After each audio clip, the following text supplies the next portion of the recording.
Are you a garden phobic? Do you want to know how to make the best of your garden environment, your windowsill, your patio? Do you not have a clue about where the food that you eat comes from? Do you want to learn about what's in your garden, what you could plant in your garden, know where your food comes from, know about the soil, how you can use the space around you to grow your own food, whether it's a windowsill, a plant pot, a balcony, a patio? Well, this course is for you. My name is Sonia Scully. I'm the Learning Centre Manager for the PCS Learning Centre at the Union's headquarters in Clapham. We're piloting a course in March, hopefully, along with the May Project Garden, for our members, their family, friends, community. And it's around learning to plant your own garden. And I'm going to talk to Ian Solomon now, who's going to give us a bit of a tour of the garden, and some advice about the course, information about the course that will be running. The May Project Garden was set up with myself, co-founder, and also the other co-founder, who's Randy Mayers. And he basically moved in 2008. And he was a very keen gardener, a very keen, active environmentalist, wanted to live off the land and all that kind of stuff as well. And so he kind of started to just transform this space. And we kind of, obviously he's living here, we kind of just became a part of that. We supported him on that journey of transforming the space from a debris, ordinary garden to one of a beautiful, an oasis in South London, as someone described it now as well.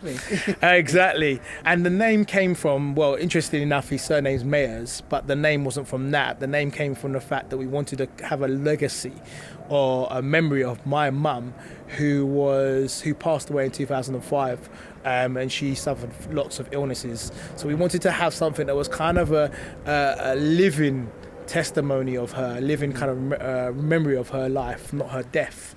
So those two things, those are the two kind of factors that made the development of the project to what it is today. What is permaculture? Permaculture is a set of design principles that are used to actually change environments or to work in accordance with the environment as opposed to against it.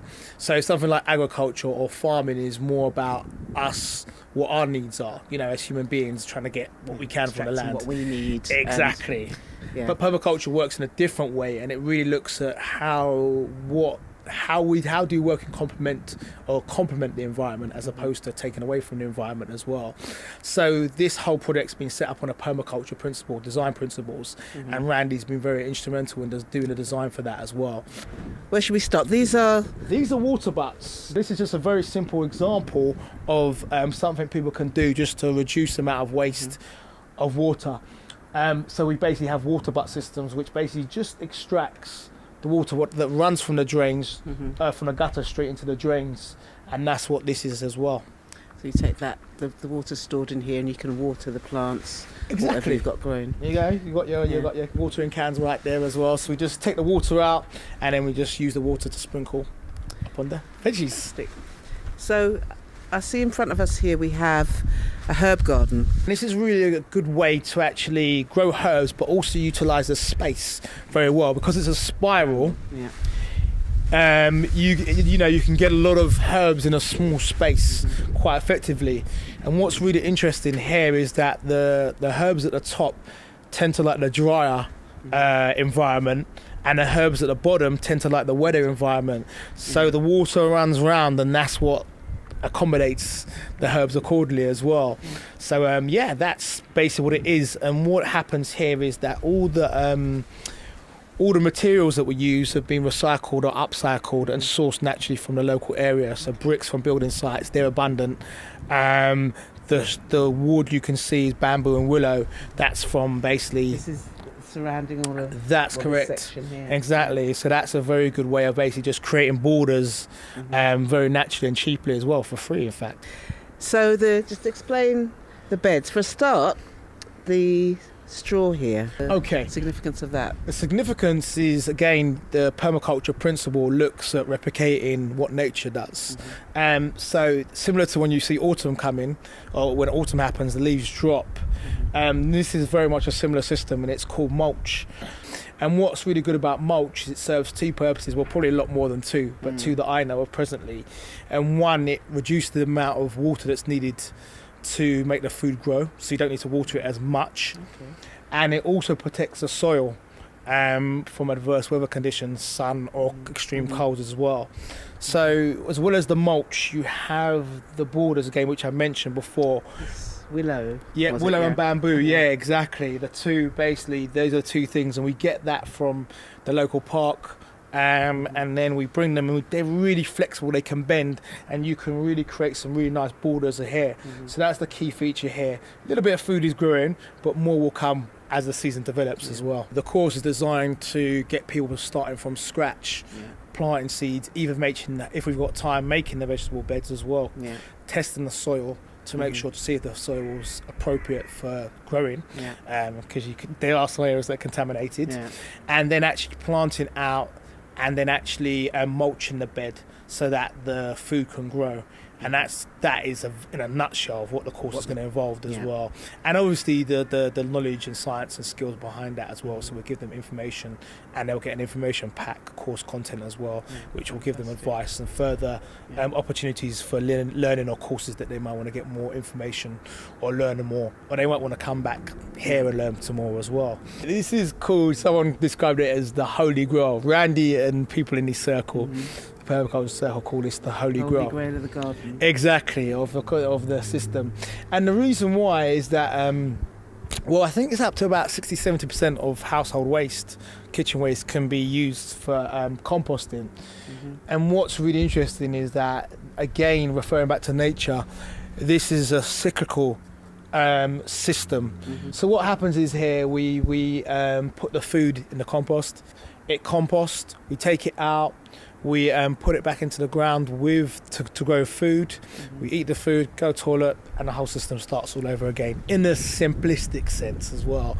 And here we've got not just the food one, we've also got a urinal, so different types of composting system.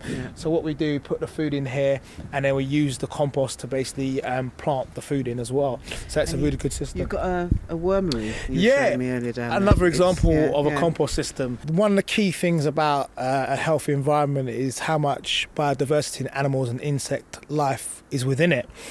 So the pond was introduced to increase the amount of biodiversity that happens within the garden, and so the more diverse insects, animals you have, the more healthier the environment it is, because they all create their own ecosystems as well. And this section here at the back of it, you're saying is insects? Yeah, it's basically an insect sanctuary. So insect houses or sanctuary, and what happens there, there's these little kind of little areas within wood where basically insects can nest and protect themselves, and create their little houses as well.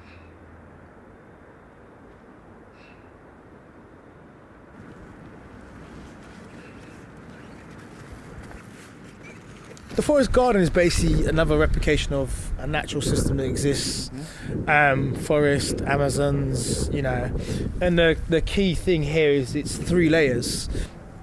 As a ground cover, which you can see, like there's comfrey, you can see there's basically the herbs as well, exactly, they're coming through.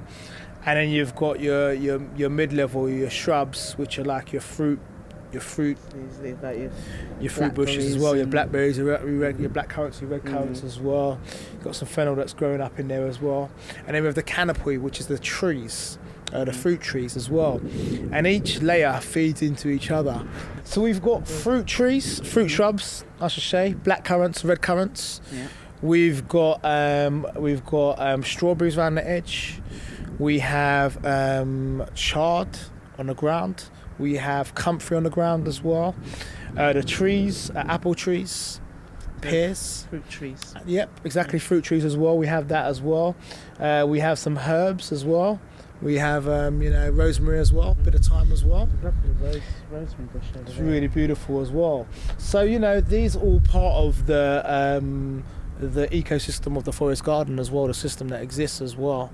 And that's it really, when it comes like spring and summertime, it all comes to life. And it's a really beautiful space as well. So, in terms of maintenance, you're planting it up, and then let it take care of itself. Yeah. And I think this Yeah. is crucial. I think, within the permaculture movement, there is a whole science or whole movement that's kind of trying to create spaces where you don't need to maintain a lot of stuff. You just you let nature take its natural course as well. It's very important. So it's a really good system for that as well. So that would do too much work. Thank you very much. Pleasure. For inviting me back today. I hope to be coming back again soon. Look forward to it. Thank you. So there we have it. If you're interested in taking part in the course, want to know more about growing, planting, your soil, your pots, permaculture, get in touch with the PCS Learning Centre on 0207 801 2702, or you can email us on pcslearningcentre@pcs.org.uk.